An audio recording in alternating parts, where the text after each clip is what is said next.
नमस्कार. महाराष्ट्र ब्रेकिंग मध्ये आपल्या सर्वांचं स्वागत. सांगलीत भर दिवसा गोळीबार करण्यात आलाय. वैयक्तिक कारणातून येडेनिपाणी येथे झालेल्या गोळीबारात एक जण गंभीर जखमी झाला आहे.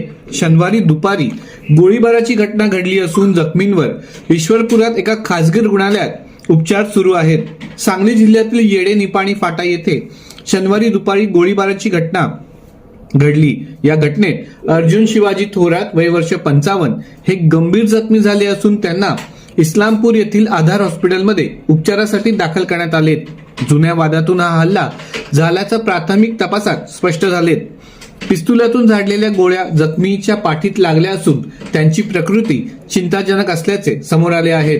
महाराष्ट्र ब्रेकिंगला जी माहिती मिळाली त्यानुसार इस्लामपूर उपविभागीय अधिकारी तसेच सांगली स्थानिक गुन्हे अन्वेषण विभागाचे अधिकारी आणि कुरळप पोलीस ठाण्याचे पोलीस यांनी घटनास्थळी भेट घेऊन तपास सुरू केला आहे. संशयित आरोपी विरुद्ध गुन्हा देखील दाखल करण्यात आला असून आरोपीचा शोध सुरू असल्याचे सांगण्यात आले. त्यामुळे सांगलीमध्ये आज खूप मोठं घबराटीचं वातावरण होतं मित्रहो.